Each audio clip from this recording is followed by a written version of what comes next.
প্রধান উপদেষ্টা অধ্যাপক মুহাম্মদ ইউনুস বলেছেন, বাংলাদেশ বর্তমানে এমন এক সন্ধিক্ষণে দাঁড়িয়ে আছে যেখানে একটি নতুন সামাজিক চুক্তি প্রণয়নের ঐতিহাসিক সুযোগ তৈরি হয়েছে। কাতারের দোহায় মঙ্গলবার শুরু হওয়া আর্থনা শীর্ষ সম্মেলন 2025-এর উদ্বোধনী অনুষ্ঠানে বিশ্ববাসীর উদ্দেশ্যে তিনি এই আহ্বান জানান। ইউনুস বলেন, এই প্রস্তাবিত সামাজিক চুক্তি রাষ্ট্র ও জনগণের মধ্যে একটি নবসম্পর্ক স্থাপন করবে, যেখানে দেশের যুবসমাজ মুখ্য ভূমিকা পালন করবে। অন্তর্ভুক্তিমূলক ব্যবস্থা, ঐতিহ্যগত মূল্যবোধ, ন্যায়বিচার, মানবিক মর্যাদা এবং সমান সুযোগের ভিত্তিতে এই চুক্তি একটি সম্মিলিত ভবিষ্যৎ নির্মাণ করবে। তিনি আরও বলেন, আমরা চাই বাংলাদেশ বিশ্বের জন্য আশার আলো হিসেবে প্রতিষ্ঠিত হোক। আমরা আমাদের বন্ধু ও অংশীদারদের এই অন্তর্ভুক্তিমূলক সামাজিক চুক্তি পুনর্লিখনে এগিয়ে আসার আহ্বান জানাই। তিনি প্রান্তিক জনগোষ্ঠীর জন্য টেকসই উন্নয়ন ও অর্থনৈতিক সুযোগ তৈরিতে সামাজিক ব্যবসা, আর্থিক অন্তর্ভুক্তি এবং মাইক্রোফাইন্যান্সের সম্ভাবনা খতিয়ে দেখার উপর জোর দেন।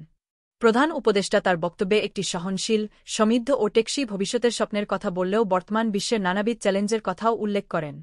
তিনি বলেন, আমরা এমন এক কঠিন সময়ে বাস করছি যখন বহুপাক্ষিকতাবাদ হুমকির মুখে, জলবায়ু পরিবর্তন ক্রমাগত ত্বরান্বিত হচ্ছে, ভূরাজনৈতিক উত্তেজনা বৃদ্ধি পাচ্ছে এবং মানবিক সংকট গভীরতর হচ্ছে।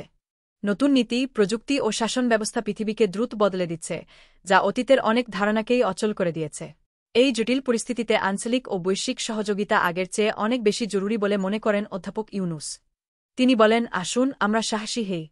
এমন এক পৃথিবী গড়ি যেখানে কেউ স্বপ্ন দেখতে না পারার মতো দরিদ্র থাকবে না, আবার কোনো স্বপ্নই অর্জনের অযোগ্য বলে বিবেচিত হবে না। তিনি মনে করিয়ে দেন, ভবিষ্যৎ উত্তরাধিকার সূত্রে পাওয়া কোনো বিষয় নয়, বরং এটি সম্মিলিত প্রচেষ্টায় তৈরি করতে হয় এবং এতে প্রত্যেকেরই ভূমিকা রয়েছে।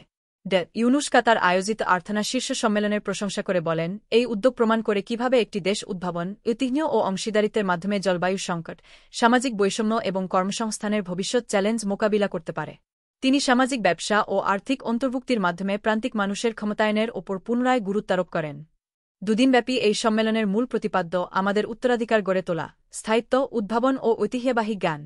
এই প্ল্যাটফর্মে ঐতিহ্যবাহী জ্ঞান ও আধুনিক উদ্ভাবনী পদ্ধতির সমন্বয়ে কিভাবে টেকসই উন্নয়ন এবং আরও সহনশীল ও অন্তর্ভুক্তিমূলক ভবিষ্যৎ গঠন করা যায়, তা নিয়ে আলোচনা ও বিশ্লেষণ করা হবে। অনুষ্ঠানে অধ্যাপক ইউনুস সময়োপযোগী এই শীর্ষ সম্মেলন আয়োজনের জন্য কাতার ফাউন্ডেশনের চেয়ারপারসন শেখ মোজা বিনতে নাসের এবং ভাইস চেয়ারপারসন ও সিইও শেখ হিন্দ বিনতে হামাদ আল থানিকে ধন্যবাদ জানান।